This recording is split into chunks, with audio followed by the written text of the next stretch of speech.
हाँ जी बच्चों, मैं हूं अंकित श्रीवास्तव। आपका स्वागत है हमारे चैनल एनएसवी क्लासेज में। बच्चों, मैं आपके सामने एसएससी जीडी 2026 का एडीक्यूटी जीके का आपका क्वेश्चन पेपर लाया हूं, जिसमें आपके 20 क्वेश्चंस होने वाले हैं जीके के। आपका टारगेट 20 ऑफ 20 का होना चाहिए। इन सभी क्वेश्चंस को आप रट लीजिएगा, जिससे आप अच्छे से एग्जाम में क्वालिफाई कर पाए। ये आपका पार्ट 5 है। पार्ट 1 से 4 तक चैनल पे जा चुका है, आप वहाँ पे जाके देख सकते हैं। आज देखते हैं कि आप लोगों ने कितनी तैयारी की है। तो चलिए बिना देरी किए प्रश्नों की तरफ बढ़ते हैं। पहला प्रश्न है कि जनवरी 2026 में संपन्न हुए भारतीय विज्ञान कांग्रेस के 110वें सत्र का मुख्य विषय क्या था? ऑप्शंस हैं विकसित भारत, विज्ञान और प्रौद्योगिकी द्वारा परिवर्तन, सतत सतत भविष्य के लिए विज्ञान, महिला सशक्तिकरण और विज्ञान, और ग्रामीण विज्ञान के लिए नवाचार।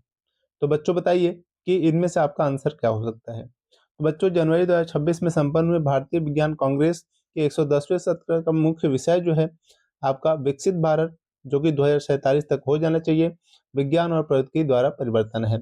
ऑप्शन बी जो हमारा करेक्ट है। ठीक है, जो 110वां सत्र है वो भारतीय विज्ञान को वैश्विक स्तर पर प्रतिस्पर्धी बनाता है और 2047 तक भारत को एक विकसित राष्ट्र बनाने के रोडमैप पर केंद्रित था, इससे इसको बनाया जा सके। चलिए अगले प्रश्न की तरफ बढ़ते हैं। अगला प्रश्न है कि भारतीय संविधान के किस संशोधन द्वारा शिक्षा के अधिकार को मौलिक अधिकारों के रूप में अनुच्छेद 21(1) में जोड़ा गया? ऑप्शन है 42वां संशोधन, 44वां संशोधन, 86वां संशोधन या फिर 92वां संशोधन। तो बच्चों, आपके जो है 86वें संशोधन के द्वारा इसको बदला गया था। ऑप्शन सी जो हमारा करेक्ट है। इसको जो है 2002 में बदला गया था। ठीक है, 86वां संशोधन कब हुआ था? 2002 में हुआ था। ठीक है, इसके तहत जो है 6 से 14 वर्ष के बच्चों के लिए मुफ्त और अनिवार्य शिक्षा का प्रावधान किया गया। इसे लागू करने के लिए आरटीई अधिनियम 2009 पास किया गया था। ठीक है, चलिए अगले प्रश्न की तरफ बढ़ते हैं। अगला प्रश्न है कि भारत का मैनचेस्टर कहे जाने वाले अहमदाबाद शहर में हाल ही में साबरमती नदी पर कौन सा नया रिवर फ्रंट प्रोजेक्ट 2025-26 पूरा किया गया? ऑप्शन है साबरमती फेज 1, अगला है साबरमती रिवर फ्रंट फेज 2 और आइकॉनिक ब्रिज, थर्ड है अटल ब्रिज एक्सटेंशन या फिर नर्मदा साबरमती लिंक। तो बच्चों, जो आपका भारत का मैनचेस्टर कहा जाने वाला अहमदाबाद शहर में जो है साबरमती पर जो है आपका Sabarmati river front phase 2 iconic bridge का जो है निर्माण किया गया। ऑप्शन बी जो हमारा करेक्ट है। साबरमती नदी का जो उद्गम है राजस्थान की अरावली पहाड़ियों से होता है और यह जो है खंभात की खाड़ी में गिरता है। इसकी खाड़ी में, खंभात की खाड़ी में इसको ये गिर जाता है। चलिए अगले प्रश्न की तरफ बढ़ते हैं। अगला प्रश्न है कि दिल्ली सल्तनत के किस शासक ने सिजदा, जो कि घुटनों पर बैठकर सिर झुकाना होता है, और पापबोस यानी कि राजा के पैर चूमना होता है, जैसी प्रथाओं की शुरुआत की थी? ऑप्शंस है इल्तुतमिश, अलाउद्दीन खिलजी, गयासुद्दीन बलबन या फिर मोहम्मद बिन तुगलक। तो बच्चों, गयासुद्दीन बलबन ने इसकी शुरुआत की थी। ऑप्शन सी जो हमारा करेक्ट है। ठीक है, बलबन ने जो है लौह और रक्त की नीति अपनाई थी और खुद को जिल ए इलाही यानी कि ईश्वर की छाया घोषित किया था। चलिए अगले प्रश्न की तरफ बढ़ते हैं। अगला प्रश्न है कि नाबार्ड की स्थापना किस समिति की सिफारिश पर 1982 में की गई थी, जो ग्रामीण ऋण का सर्वोच्च संस्थान था? ऑप्शन है नरसिंहम समिति, शिवरामन समिति, हिल्टन यंग आयोग या फिर बर्मा समिति। तो बच्चों, शिवरामन समिति के द्वारा इसे किया गया था। ऑप्शन बी जो हमारा करेक्ट है। नाबार्ड का जो मुख्यालय है वो मुंबई में है। ठीक है, और यह कृषि, कुटीर और ग्राम उद्योगों के विकास के लिए ऋण प्रदान करता है। चलिए अगले प्रश्न की तरफ बढ़ते हैं। अगला प्रश्न है कि सौर मंडल का वह कौन सा एकमात्र ग्रह है जो पूर्व से पश्चिम की ओर यानी कि क्लॉकवाइज घूर्णन करता है? ऑप्शन है मंगल और बृहस्पति, शुक्र और अरुण, बुध और शनि या फिर पृथ्वी और नेपच्यून। तो बच्चों सौरमंडल के जो 2 ग्रह हैं जो कि पूर्व से पश्चिम की ओर घूमते हैं वो हमारे शुक्र और अरुण हैं। ऑप्शन बी जो हमारा करेक्ट है। शुक्र को जो है पृथ्वी की जुड़वा बहन कहा जाता है और भोर का तारा भी कहा जाता है, क्योंकि इसका आकार जो है, इसका आकार और द्रव्यमान जो है लगभग पृथ्वी के बराबर ही है, इसलिए इसको जुड़वा बहन कहा जाता है। चलिए अगले प्रश्न की तरफ बढ़ते हैं। अगला प्रश्न है कि मानव शरीर में इंसुलिन हार्मोन का निर्माण किस अंग द्वारा किया जाता है जिसकी कमी से मधुमेह यानी कि शुगर होता है। तो ऑप्शन है आपके यकृत यानी कि लीवर, अग्नाशय, पैनक्रियास, पित्ताशय, गॉल ब्लैडर या फिर तिल्ली स्प्लीन। तो बच्चों किसकी कमी से जो है हमें मधुमेह होता है? तो बच्चों अग्नाशय की कमी से यानी कि पैनक्रियास की कमी से हमें मधुमेह होता है। ऑप्शन बी जो हमारा करेक्ट है। अग्नाशय की जो लेगरहैंस द्वीपिकाओं हैं कि बीटा कोशिकाओं से इंसुलिन का स्त्राव होता है। चलिए अगले प्रश्न की तरफ बढ़ते हैं। अगला प्रश्न है कि ठोस कपूर से सीधे वाष्प गैस बनने की प्रक्रिया को रसायन विज्ञान में क्या कहा जाता है? ऑप्शन है वाष्पीकरण, ऊर्ध्वपातन, संघनन या फिर विसरण। तो बच्चों ठोस से डायरेक्ट गैस बन जाने को हम लोग ऊर्ध्वपातन कहते हैं। ऑप्शन बी जो हमारा करेक्ट है।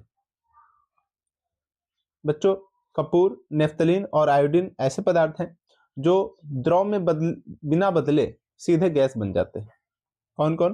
कपूर, नेफ्थलीन और आयोडीन। चलिए अगले प्रश्न को देखते हैं। अगला प्रश्न है कि 2025 में घोषित नई राष्ट्रीय लॉजिस्टिक नीति के तहत भारत ने किस वर्ष तक लॉजिस्टिक लागत को जीडीपी के 8% तक लाने का लक्ष्य रखा है? ऑप्शन है 2028, 2030, 2035 या फिर 2040। बच्चों भारत ने जो है लगभग 2030 तक ये लक्ष्य रखा है। ऑप्शन बी जो हमारा करेक्ट है।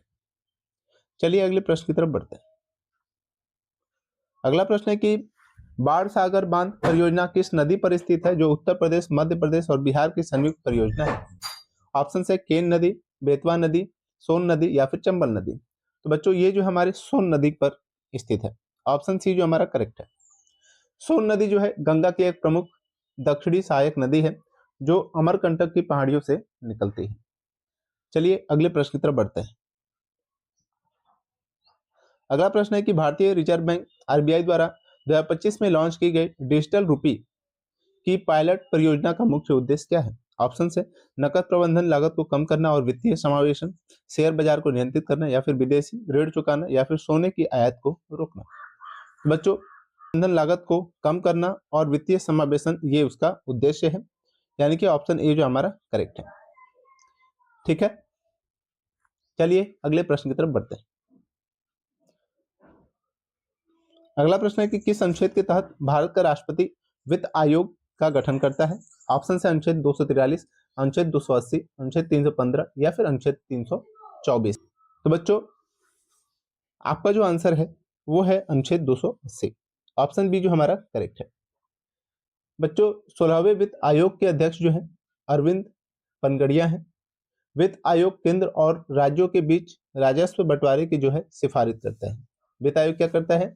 केंद्र और राज्यों के बीच राजस्व बंटवारे की सिफारिश करता है। चलिए अगले प्रश्न की तरफ बढ़ते हैं। अगला प्रश्न है कि हाल ही में फरवरी 2026 इसरो ने समुद्र की निगरानी के लिए किस उन्नत उपग्रह को सफलतापूर्वक लॉन्च किया? ऑप्शन है कार्टोसैट 4, ओशनसैट 4, जीसैट 30 या फिर आदित्य L1। बच्चों आपका जो है ओशनसैट 4 को लॉन्च किया गया। ऑप्शन बी जो हमारा करेक्ट है। चलिए अगले प्रश्न की तरफ बढ़ते हैं। अगला प्रश्न है कि ध्वनि की तीव्रता को मापने की इकाई क्या है? ऑप्शन है हर्ट्ज, डेसिबल, वॉट या फिर पास्कल। बच्चों ध्वनि की तीव्रता को जो है डेसिबल में मापा जाता है। ऑप्शन बी जो हमारा करेक्ट है।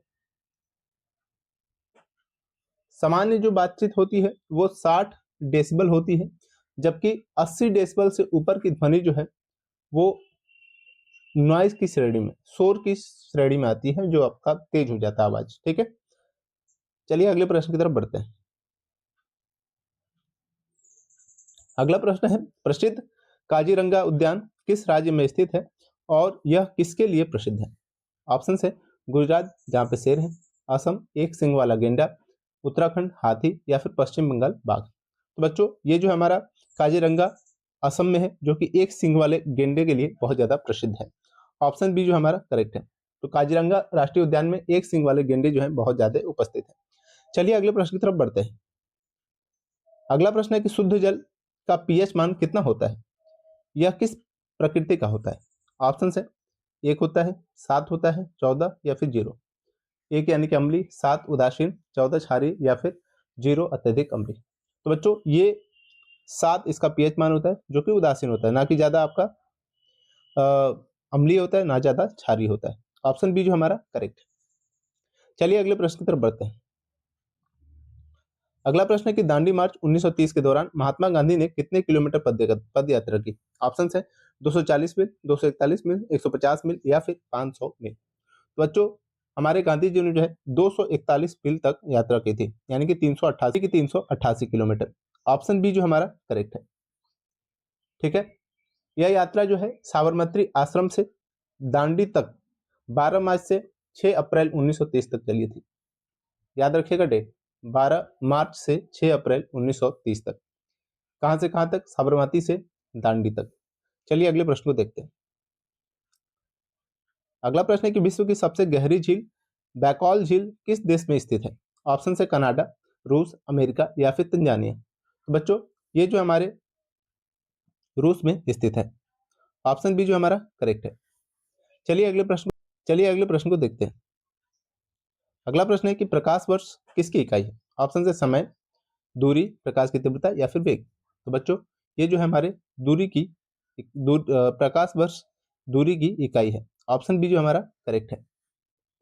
चलिए अगले प्रश्न को देखते हैं। अगला और अंतिम प्रश्न है कि फरवरी 2026 में आयोजित 68वें फिल्म फेयर अवार्ड में सर्वश्रेष्ठ फिल्म का पुरस्कार किसे मिला था? ऑप्शन है 12 फेल, एनिमल, डंकी या फिर जवान। तो बच्चों फिल्म फेयर अवार्ड का जो सर्वश्रेष्ठ फिल्म पुरस्कार मिला था वो 12 फेल को मिला था। ऑप्शन ए जो हमारा करेक्ट है। अगर आपने इस फिल्म को नहीं देखी है तो आपको देखना चाहिए, बहुत अच्छी मूवी है। तो ऐसे ही प्रश्नों के लिए हमारे चैनल को सब्सक्राइब करें, लाइक करिए और शेयर करना ना भूलें। और जिस भी एग्जाम के आप जीके जीएस बोलेंगे उस एग्जाम के जीके जीएस आपको मिल जाएंगे। अब बहुत ही जल्द हम लोग मैथ और रीजनिंग को भी समझाएंगे। धन्यवाद, मिलते हैं आपसे अगली क्लास के अंदर।